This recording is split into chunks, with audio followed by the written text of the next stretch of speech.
வணக்கம். எனது பெயர் சுந்தரசாமி. எங்கள் தாப்பனார் பெயர் சொக்கு. அவங்க விவசாயம் பண்ண காலத்துலேருந்து அதுக்கு பிறகு நாங்களும் விவசாயம் தான் பண்ணிக்கிட்டு இருக்கோம். எனக்கு சொந்த ஊர் சாலவலசை. சாலவலசையிலேருந்து காலத்துலேருந்து நான் அந்த விவசாய தொழில் தான் பண்ணிக்கிட்டு இருக்கேன். எனக்கு முன்னோர்கள் பண்ணிக்கிட்டு இருந்தாங்க. நான் என் பள்ளி வாழ்க்கையை முடித்ததோடு நானும் அவங்களோட சேர்ந்துக்கிட்டு இப்போ விவசாய தொழில் தான் பண்ணிக்கிட்டு இருக்கேன். வேறு எந்த வேலையும் இல்லை. விவசாயத்தை நம்பி பிழைச்சிக்கிட்டு இருக்கிறோம். நாங்கள் இதுதான் எங்களுடைய வேலையில். சிறிது காலமாக நாங்கள் அந்த தொழில் தான் பண்ணிக்கிட்டு இருக்கோம். ஆடுகள் மாடுகளும் இருக்குது. அதை வச்சு நாங்கள் குடும்பத்தை வச்சு அரசு பண்ணிக்கிட்டு. எங்கள் குடும்ப சூழ்நிலைகள் அப்படி. முன்னோர்கள் அந்த தொழில் தான் பண்ணிக்கிட்டு இருக்காங்க. அவங்களுக்கு பின்னாடி அந்த தொழிலை நாங்களும் பண்ணிக்கிட்டு இருக்கோம். ஒரு சில நேரங்களில் கஷ்டமாகவும் இருக்கும், ஒரு சில நேரத்தில் லாபமும் இருக்குது. மழை காலங்களில் கொஞ்சம் கஷ்டமாக தான் இருக்கும். அதுக்காண்டி எல்லா நேரமும் கஷ்டமாக இருக்குன்னு சொல்ல முடியாதுல்ல. ஒரு சில நேரங்களில் அப்படி இருக்கும். போதிய மழையின் காரணத்தினால இந்த வருஷம் ரொம்ப பாதிப்பாக இருக்குது. ஒரு சில காலங்களில் நல்லா தான் விளைஞ்சிச்சு.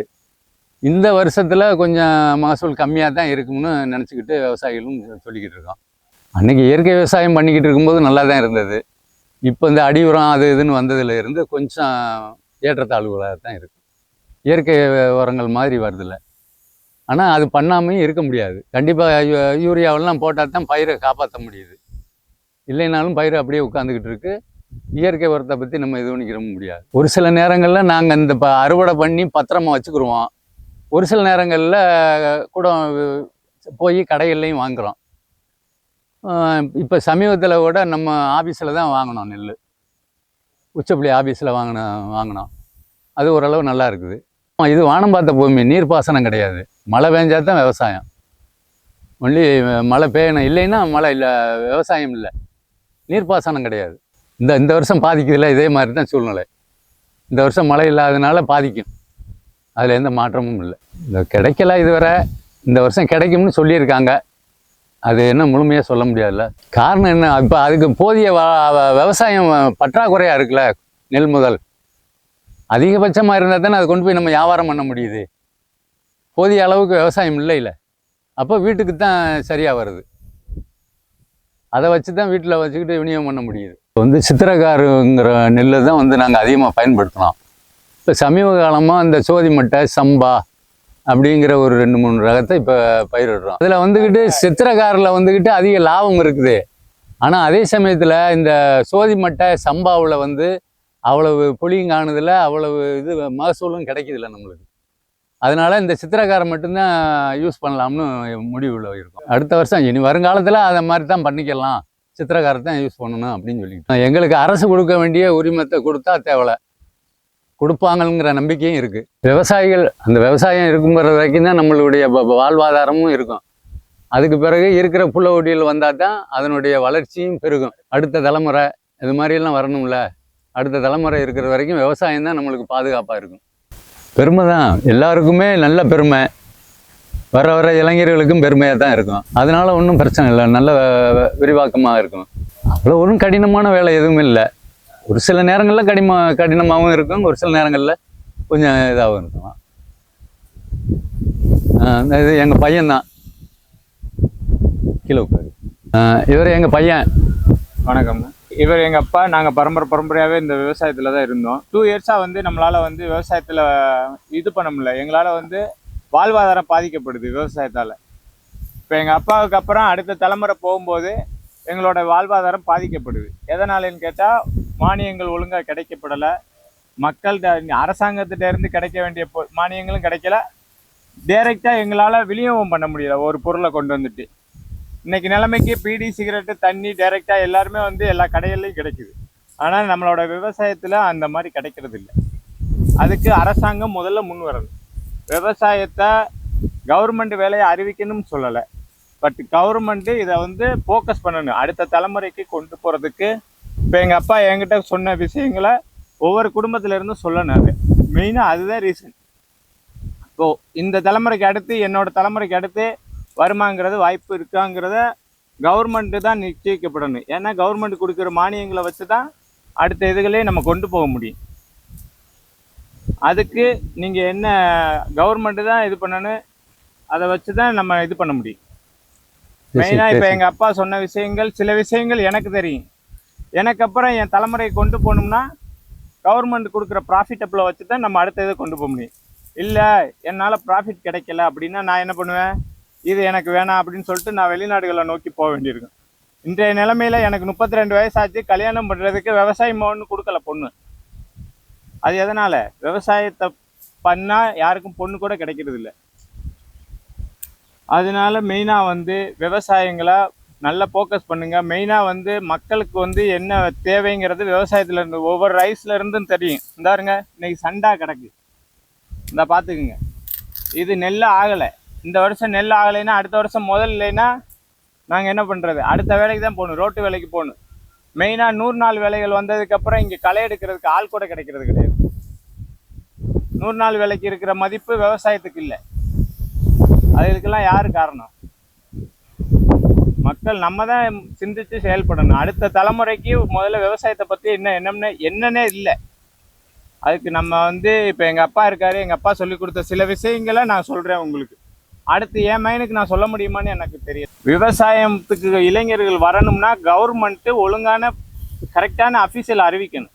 இப்போ நீங்கள் வந்தால் டைரெக்டாக இவங்க வந்து விவசாயம் பார்க்க முடியாது. இளைஞர்கள் ஆர்வத்தை தூண்டுறதுக்கு கவர்மெண்ட் சில விஷயங்கள், இன்னைக்கு கவர்மெண்ட் வேலைக்கு மும்பரமாக இருக்கிறவங்க கவர்மெண்ட் விவசாயத்துக்கு ஏன் வரமாட்டேங்கிறாங்க?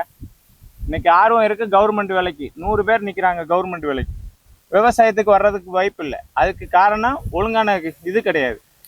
அதை நீங்கள் வந்து கவர்மெண்ட் வந்து ப்ராப்பராக என்ன அறிவிக்கணுமோ அதை அறிவிச்சா தான் அது கிடைக்கும். அரசு நிறையா விஷயங்கள் செய்யணும். அரசு வந்து என்ன விஷயம் செய்யணும் இல்லை, விவசாயத்துக்கு யாருமே இது வரைக்கும் அறிவிக்கவே இல்லையே. என்ன அறிவிச்சிருக்காங்க? அரசு வேலைன்னு யாருமே அறிவிக்கல. அரசு வேலைன்னு இப்போ விவசாயினா பொண்ணே கிடைக்குது இல்லை, அப்புறம் எப்படி அறிவிக்கிறத பற்றி? இது எத்தனை நாளில் ஒரு நெல் வருது, எத்தனை நாள் வருதுன்னு இன்றைய இளைஞர்களுக்கு தெரியாது.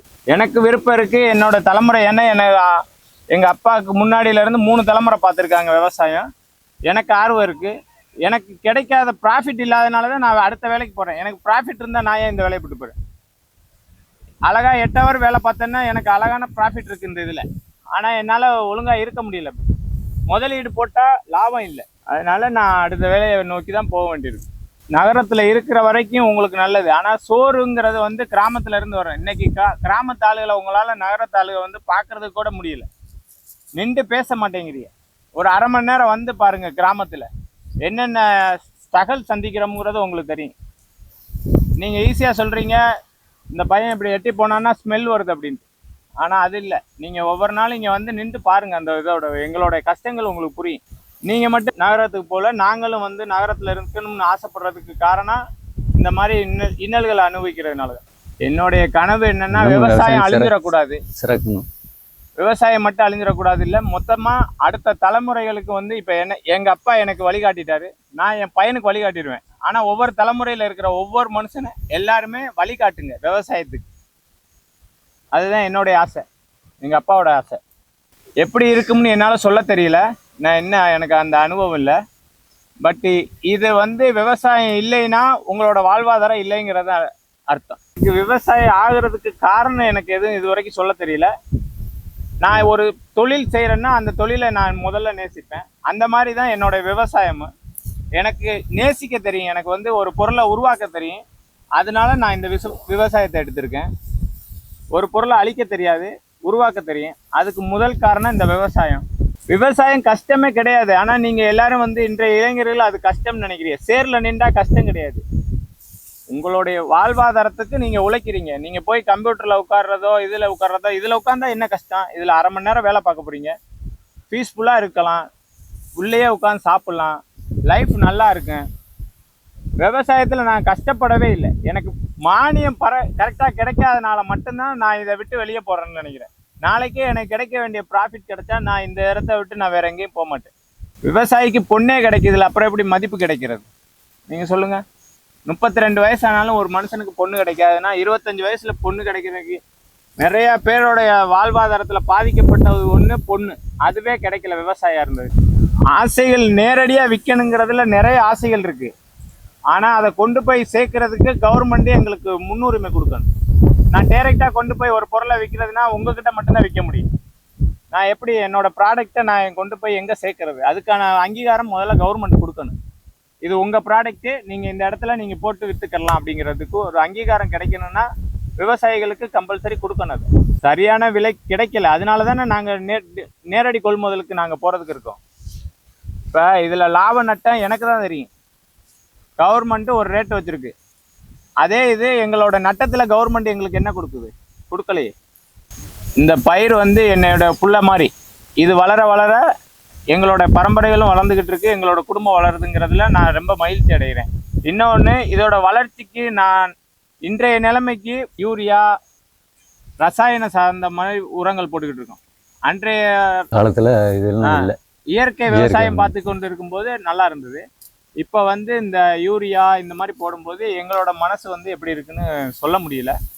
எங்களுடைய காலநிலை மாற்றத்துக்கு வந்து இங்கே பாதிப்புக்கு ஒன்றும் கிடையாது. ஏன்னா இங்கே வந்து மழை வானம் பார்த்த பூமிங்கிறதுனால வந்து கால மாற்றம் வந்து எங்களுக்கு ஒன்றும் இதாக பெருசாக பாதிக்காது எங்களை. எங்களுக்கு மழை இருந்தால் அந்த வருஷத்தில் நல்லா இருக்கும். மழை இல்லைனாலும் அந்த நாள் வந்து கொஞ்சம் அதிகமான தண்ணி பிடிச்சிருச்சுன்னா மழை இல்லாமல் இருந்தால் நல்லா இருக்குமே அப்படின்னு தோணும். மழை காஞ்சி போய் கிடக்கும்போது மழை பெஞ்சா நல்லா இருக்குமேன்றதுனால இந்த கால மாற்றம் வந்து எங்களை பெருசாக பாதிக்காது. மொத்தமாகவே அதான் சொல்லிட்டோமே, நிறைய பாதிப்புகள் இருக்குது. உரம் மட்டும் இல்லை, நம்மளுடைய நாளைய தலைமுறைக்கு வராத காரணமே அதனால தான். எல்லாத்துலேயுமே பாதிப்பு இருக்குது. விவசாயம் பண்ணுறதுனா ஒரு சின்ன உழுகுறதுலேருந்து லாஸ்ட்டாக உரம் போடுறதுலேருந்து களை எடுக்கிறதுலேருந்து எல்லாத்துலேயுமே பாதிப்பு இருக்குது. அந்த பாதிப்புகளெல்லாம் தாண்டி நாங்கள் கொண்டு போய் விவசாயம் பார்த்து மூடை கொண்டு போய் நெல்லை விற்கும் போது தான் எங்களோட பாதிப்பு மொத்தமாக மாறுது. நீங்கள் நிர்வகிக்கிற ரேட்டு தான் அப்படிங்கிறதுனால தான் எங்களோட உரத்தோட வாங்குகிறோம், செலவு பண்ணிக்கிறோம் அப்படின்னா அதுக்கு கரெக்டான ப்ராஃபிட்டபிள் இல்லை எங்களுக்கு. அடுத்த தலைமுறைக்குன்னு இல்லை, இன்னும் 7 தலைமுறைன்னு சொல்லுவாங்க, 8வது தலைமுறைக்கும் சொல்கிறேன், விவசாயத்தை காலுங்க, விவசாயத்தை காத்துக்குங்க, அவ்வளோதான். எங்கே போனாலும் என்ன வேணாலும் கிடைக்கும், சோறு கிடைக்காது. சோறு கிடைக்கணும்னா விவசாயத்தை கண்டிப்பாக பாருங்கள் மக்களே. இது வந்து எங்களுடைய கோரிக்கையில் எங்கள் அப்பா காலத்திலேருந்து முன்னோர்கள் 7 தலைமுறையை பார்த்துட்டாருன்னு நினைக்கிறேன். இது 8வது தலைமுறைன்னு நினைக்கிறேன். அடுத்த தலைமுறைக்கு நான் கொண்டு வருவேன் என் பையனை. பட் எல்லாருமே கொண்டுகிட்டு வரணும்னு ஆசைப்படுங்க. விவசாயம் பாருங்கள், வேலை கஷ்டம் கிடையாது. 8 ஹவர் டூட்டி நிம்மதியாக வேலை பார்த்துடலாம். யார்கிட்டையும் போய் வேலை பார்க்க தேவையில்லை. எங்கள் அப்பா சொல்லி கொடுத்த வரைக்கும் நாங்கள் பார்த்துக்கிட்டோம். அடுத்த தலைமுறைக்கு நான் கொண்டு வருவேன். ஒவ்வொருத்தவங்களும் கொண்டு வர ஆசைப்படுங்க. தலைமுறைன்னு ஒன்று இருந்தால் எல்லாருமே விவசாயத்துக்கு வந்து சேருங்க, எல்லாருமே இணைஞ்சு செயல்படலாம். விவசாயம் முக்கியம். இல்லை, கவர்மெண்ட்டு எல்லாம் பண்ணி கொடுக்கணுங்கிறது இல்லை, கவர்மெண்ட் வேலையை அறிவிக்கணும்னு நான் சொல்லவே கிடையாது. கவர்மெண்ட்ல இருந்து எல்லா இளைஞர்களுக்கும் இந்த மாதிரி மானியம் கொடுக்குறோம், இங்கே விவசாயம் பாருங்கள், முதல்ல உங்களுக்கு இவ்வளவு தாரோம், நீங்கள் பண்ணி பாருங்கள், முதல்ல உங்களோட அனுபவங்களை வந்து மக்கள்கிட்ட முதல்ல கேளுங்க, என்னென்ன தேவைகள் இருக்குது அதுகளுக்கு. இன்னைக்கு உள்ள டெக்னாலஜியில் விவசாயத்தை எப்படி எப்படியே பார்க்கலாம், கொண்டு வரலாம். நிறையா மாற்றங்கள் இருக்குது. இன்னைக்கு வந்து அன்னைக்கு மாதிரி உள்ளே போய் அறுக்க வேண்டியதில்லை, டேரெக்டாக மிஷின் வந்துருச்சு, எல்லாமே இருக்குது. அதனால் விவசாயிங்களுக்கு கொஞ்சம் சப்போர்ட் பண்ணுங்கள். மக்களாகிய நீங்களும் சரி, கவர்மெண்ட்டும் சரி, அடுத்த தலைமுறை இளைஞர்களும் சரி, விவசாயத்தை பாருங்கள் மக்களே. நீங்கள் எந்த தொழிலில் இருந்தாலும் விவசாயங்கிறது ரொம்ப முக்கியமானது ஒன்று. அது நான் சொல்கிறேன்றதுக்காக சொல்லலை, எல்லாருக்குமே ஒரு பொருளாக விவசாயங்கிறது ரொம்ப முக்கியமானது. எல்லா ஊர்லேயும் என்னெல்லாமே கிடைக்கும், ஆனால் சோறு நம்மளா விளைச்சி நம்மளா சாப்பிடையில அந்த மகத்துவம் உங்களுக்கு அன்னைக்கு புரியும். நன்றி, வணக்கம். அப்பா வணக்கம் சொல்லுங்க. வணக்கம். இந்த 2026 ஜனவரி மாதம் வர இனிய தைப்பொங்கல் திருநாளை எல்லாரும் இந்த வருஷம் எங்களுடைய நெல்லிலிருந்து பொங்கல் வைங்க. அடுத்த வருஷம் கம்பல்சரி எல்லாருடைய தலைமுறையிலேருந்து ஒவ்வொரு வீட்டுக்கும் ஒவ்வொரு விவசாயம் வந்து பொங்கல் வைக்கணும்னு நானும் எங்கள் அப்பாவும் கேட்டுக்கிறோம். இனிய பொங்கல் நல்வாழ்த்துக்கள்.